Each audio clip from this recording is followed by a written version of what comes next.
से कुमार जी बताते हैं, मुझसे कोई कह रहा था एआई कहां है राम कथा में, परसों ही।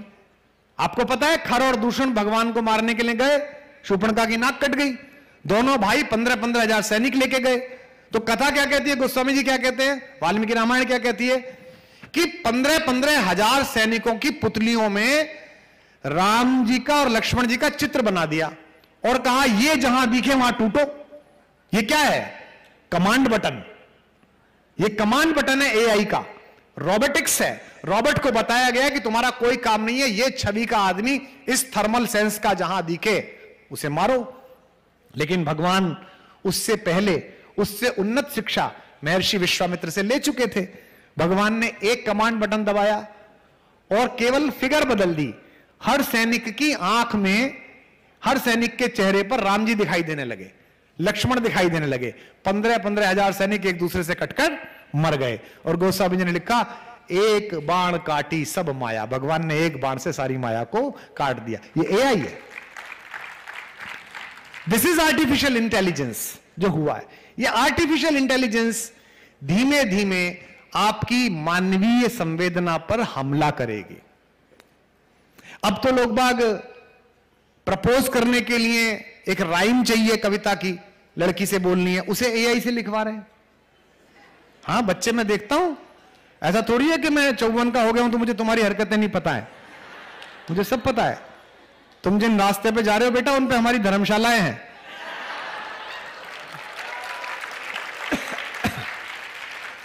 इस देश को प्रेम करना और प्रेम कविताएं गाना हम ही ने सिखाया एक समय में, लेकिन हमने लिखी थी चेतना से।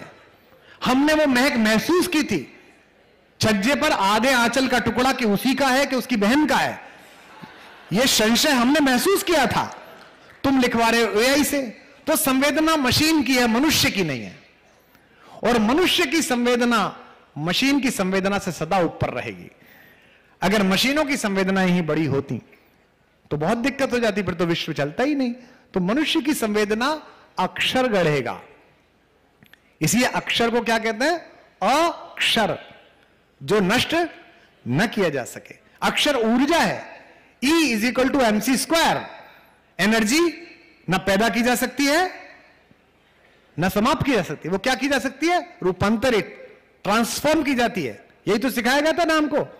तो अक्षर की एनर्जी, आज नासा काम कर रहा है भूमंडल के ऊपर वायुमंडल में उपस्थित ध्वनियों की डिकोडिंग को लेकर। भगवान ने जब गीता सुनाई, देखो हो सकता है मैं तुम्हें कविता नहीं सुना रहा हूंगा, लेकिन शायद या तो इस जगह का प्रभाव है जहां इतनी तपस्या हुई है इस परिसर में, कि मैं वो बातें बोल रहा हूं जो मैंने कभी नहीं बोली हैं, जो मेरे अंदर चलती हैं, वो मैं तुमसे साझा कर रहा हूं इन बच्चों की उपस्थिति के कारण। भगवान ने जब गीता सुनाई तो प्रसंग आता है कि समय ठहर गया। मैं छोटा था तो सोचता था कि यार 700 श्लोक सुनाए भगवान ने, हैं? धर्म क्षेत्रे कुरुक्षेत्रे समवेता युत्सवः मामका पांडवश्चैव किम कुर्वत संजय, और अंत में सर्वधर्मान् परित्यज्य मामेकं शरणं व्रज अहम त्वा सर्व पापेभ्यो मोक्षयिष्यामि मा शुचः। 700 श्लोक सुना। जब ये 700 श्लोक चल रहे थे तो बाकी लोग क्या कर रहे थे भाई? इस बीच में क्या था मामला? दुर्योधन क्या कह रहा था दुशासन से, चल सिगरेट पिया है, क्या चल रहा था? या पिता में भीष्म क्या कर रहे थे, क्या मेरी विटामिन की गोली ला दो? ये एक आप सैन्योर भय मध्य, सेना के मध्य में मेरा रथ है, हे कृष्ण ले चलो। और बीच में खड़े होकर उसने कहा कि मेरे को तो पसीना आ रहा है, मैं तो, मेरे हाथ से तो ये धनुष गिर रहा है। भगवान ने कहा कि ये मत कर, तो वह प्राप्यसि स्वर्गम जित्वा वा भोक्ष्यसे महीम तस्माद् उत्तिष्ठ कौन्तेय युद्धाय कृत निश्चय। और समत्व भाव से कर, तो वो समत्व पूछने लगा। प्रज्ञावादिंश भाषिष, बुद्धिमानों की भाषा बोलने लगा। ये जो प्रज्ञावादी भाषा है ना, केवल प्रज्ञावाद के लिए बहुत दुखी करती है। बौद्धिक जो होते हैं ना, केवल बौद्धिक, दिल्ली में तो हमने इन्हें एक विश्वविद्यालय में बंद कर रखा है, एक जगह घेर रखी है, उसी में ही है उनका 24 घंटे काम प्रश्न उठाना ही है, अलग से नहीं है उनका। हमने बनाया है कि इसमें बंद करो इनको। जिसने सीटी बजाई वो समझ गया कि कौन सा विश्वविद्यालय है। किसी किसी आदमी का काम होता है कि वो केवल प्रश्न करता है। पेड़ पे गिलहरी चढ़ रही थी तो बंदर ने कहा कि क्यों चढ़ रही है, क्या करेगी? अरे भाई वो चढ़ रही है, उसने कहा कि मैं सेब खाने जा रही हूं। बोले मूर्ख हो तुम, बेपढ़े लिखे लोग हो, आम का पेड़ है।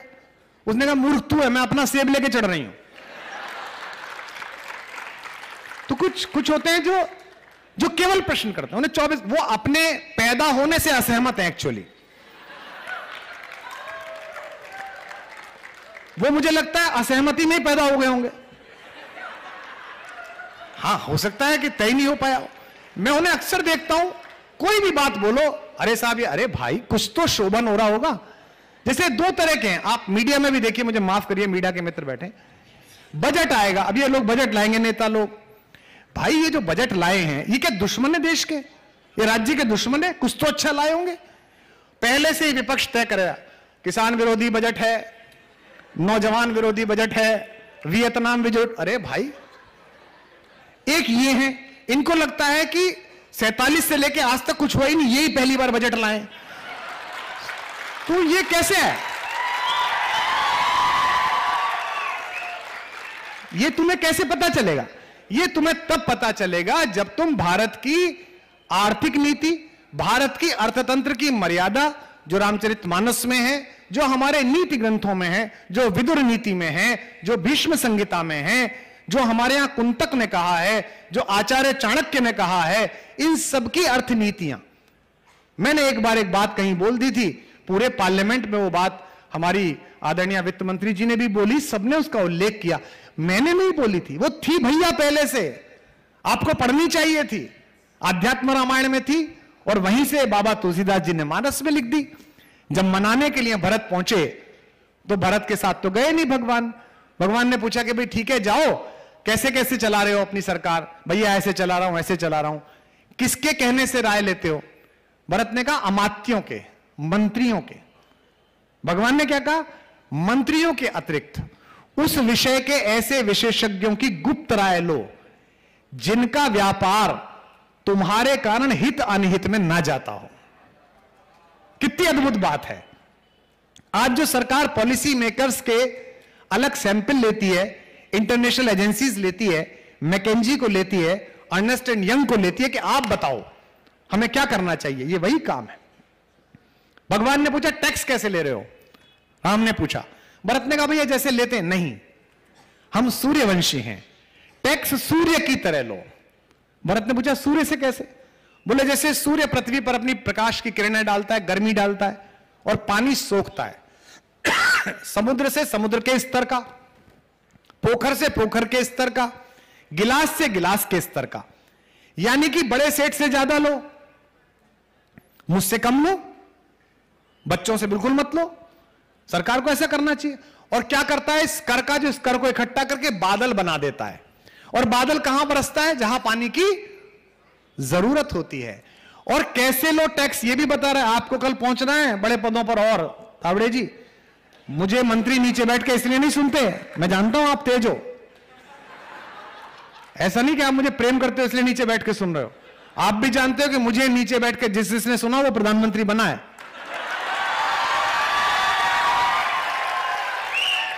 तो कुछ नहीं तो मुख्यमंत्री तो बनोगे ही।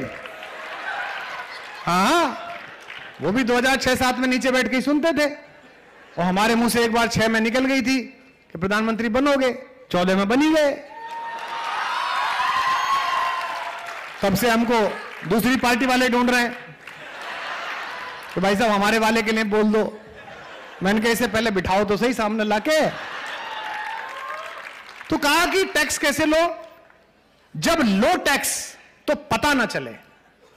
जब सूरज पानी खींचता है समुद्र से और आपके रखे हुए गिलास से तो आपको पता भी नहीं चलता है, लेकिन जब उसे बादल बना के वो बरसाता है तो सबको पता चलता है। गोस्वामी जी कहते हैं बरसत हर्षत सब लखें, जब बरसे तो सब देखें कैसे प्रसन्न होकर। सरकार जब पुल बनाए तो लोग कहें गडकरी जी ने क्या सड़क बना दी है, वाह शानदार काम कर दिया। पूरे देश में जहां चले जाओ महाराष्ट्र के एक बेटे का प्रशंसा होती रहती है, कहीं चले जाओ कि साहब सड़क तो अद्भुत कर दी गडकरी ने। बरसत हर्षत सब लखें, करशत लखे न कोय। और जब पानी निकाले तो कोई देखे ना।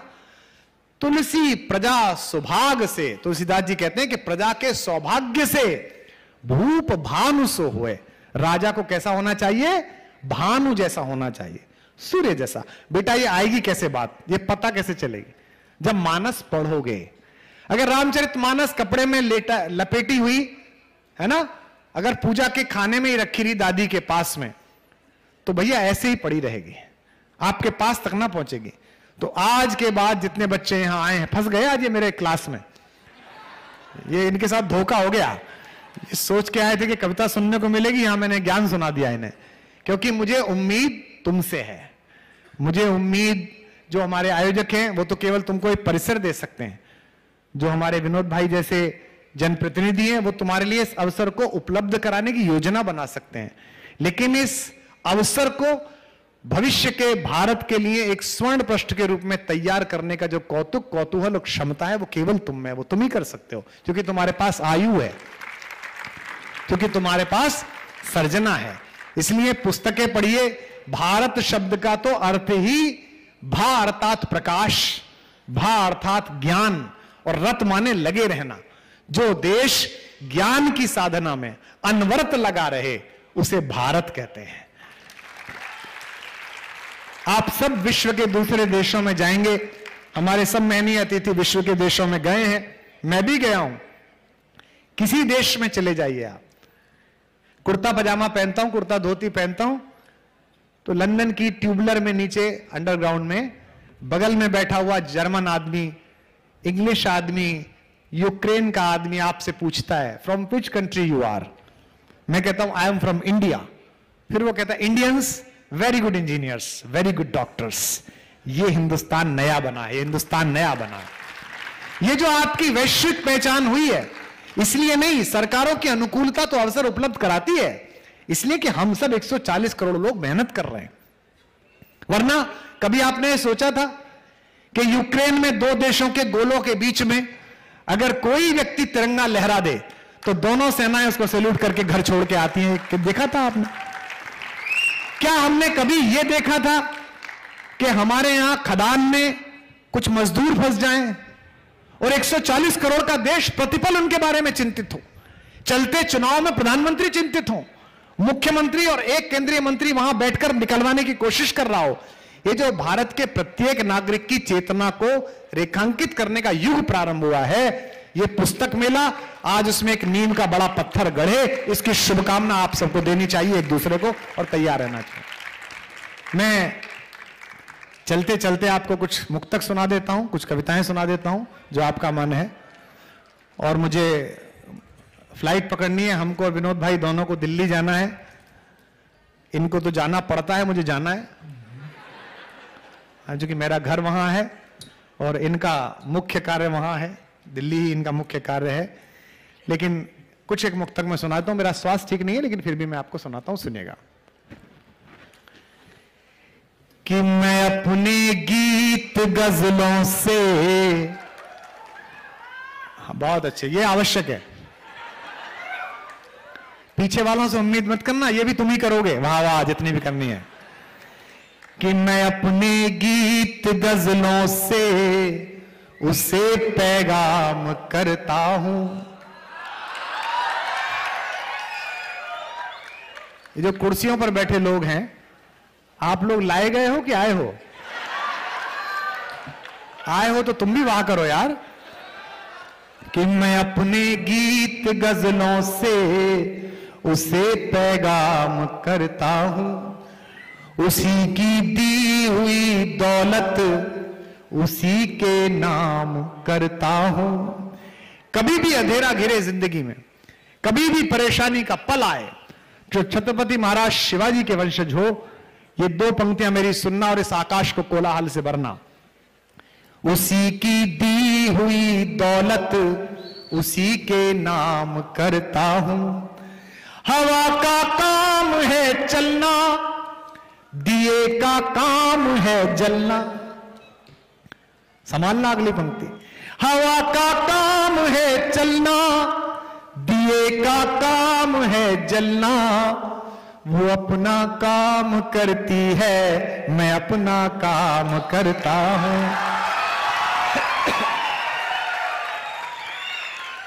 कि किसी के दिल की मायूसी जहां से हो के गुजरी है। वहां करो। तुम सारे तो मोबाइल लेके बैठ गए, इसे रखो, यही सबसे खतरनाक चीज है, नीचे रखो। इस क्षण का इसी समय आनंद लो। रिकॉर्ड करके क्या करोगे? अभी जो जीवन है इसी का आनंद लो। हवा जब चलती है सुंदर वाली बसंत की, तो रिकॉर्ड थोड़ी करी जाती है, उसका आनंद लिया जाता है। हवा चल रही है, इसका आनंद लो। कि किसी के दिल की मायूसी जहां से हो के गुजरी है, हमारी सारी चालाकी वहीं पर खो के गुजरी है। अब तुम्हारे लिए लड़कों 2 लाइन आ रही हैं, इन्हें भेज देना, कार्य सिद्धि होगी। हमारी सारी चालाकी वहीं पर खो के गुजरी है, तुम्हारी और मेरी रात में बस फर्क इतना है, तुम्हारी सो के गुजरी है, हमारी हो के, तुम्हारी सो के गुजरी है हम। अच्छा, एक मुक्तक मैं इसलिए सुनाता हूं, सुनाता नहीं हूं, मैं थोड़ा सा परिहास करता रहता हूं। देखो, मुझे बुलाने का रिस्क लेने के बाद आयोजकों को यह नहीं सोचना चाहिए कि उनके साथ अब क्या होगा। तो विनोद भाई, आपने मुझे बुला तो लिया, अब मैं ऊपर हूं, माइक मेरे पास है। 4 पंक्तियां मैं अपने आत्मीय मित्र विनोद तावड़े जी को समर्पित करता हूं। इन्हें आप यूं सुनिएगा कि जैसे उद्धव जी एकनाथ जी के बारे में इन्हें समझा रहे हैं।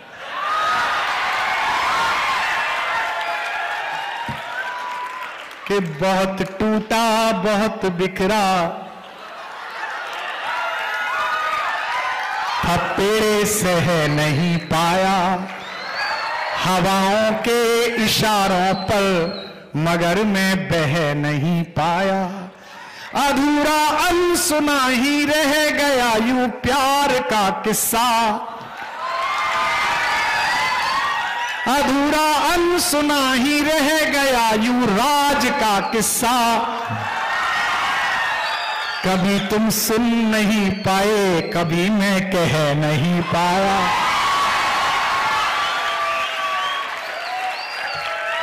मैंने कुछ कहा? कुछ नहीं कहा। कि समंदर पीर का अंदर है लेकिन रो नहीं सकता, ये भी कंटिन्यूएशन में ही है।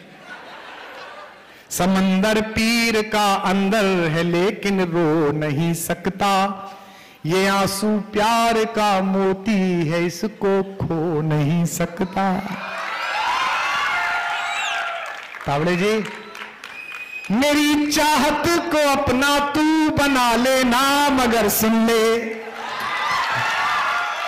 ये प्रेम की कविता है, राजनीति का कोई मतलब नहीं है इसमें, तुम गलत अर्थ लगा रहे हो। मेरी चाहत को अपना तू बना लेना मगर सुन ले, जो मेरा हो नहीं पाया वो तेरा हो नहीं सकता।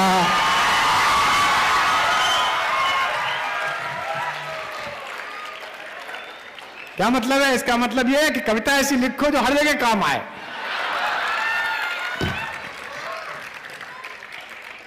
एक मुक्तक और सुना देता हूं, हालांकि ज्यादा सुना दिया मैंने, समय की भी सीमा है। जो आपने बहुत मन से जो पसंद करते हैं, मतलब हर भाषा में उसका अनुवाद हुआ है, विश्व की सारी भाषाओं में वो गाई जाती है। आप गाएंगे मुझे पता है। कि कोई दीवाना कोई मगर धरती की मुझे क्यों बुलाया मलिक फिर? मगर धरती की बेचैनी को बस मैं तुझसे दूर कैसा हूं, तू मुझसे दूर। पंक्ति समाप्त हो तो बताना। मैं तुझसे दूर कैसा हूं, तू मुझसे दूर, ये तेरा दिल समझता है। बोल सियावर रामचंद्र भगवान। बहुत बहुत धन्यवाद आप सबका। एक विशेष बात आपसे साझा और करता हूं कि ये जो हम आज आनंद के पर्व पर बैठे एनबीटी के माध्यम से, अगर ये मेरा 1 घंटे आपके साथ बैठना 10 वर्ष बाद ऐसे परिवर्तित हो कि मुझे विश्व के किसी महत्वपूर्ण काम को करते हुए बंबई में, दिल्ली में, कहीं भी आप में से एक बच्चा मिले और मुझे कहे कि सर उस दिन आप आए थे, उस दिन के बाद से किताबें पढ़नी शुरू कर दी थी और आज मैं इस प्रशासनिक पद पर हूं, आज मैं राजनेता हूं, आज मैं व्यापारी हूं, तो मुझे लगेगा कि मेरा आना सार्थक हुआ। मैं एनबीटी को, फर्गूसन कॉलेज को, पुणे को, हमारे प्रिय मित्र और आपके यशस्वी और लोकप्रिय जनप्रतिनिधि जिन्होंने शिक्षा में अद्भुत काम किया, वो जो आपने गांव में पुस्तकालय बनाया, उससे पहले मैंने वो केवल लंदन में ही देखी थी चीज, आज आपने भारत में भी की। मैं विनोद भाई आपका भी बहुत आभार व्यक्त करता हूं और आप सबसे पुनः मिलने की शुभकामनाओं के साथ आशीर्वाद के और स्नेह की कामना करता हूं। जय हिंद, जय भारत, भारत माता की, भारत माता की। बहुत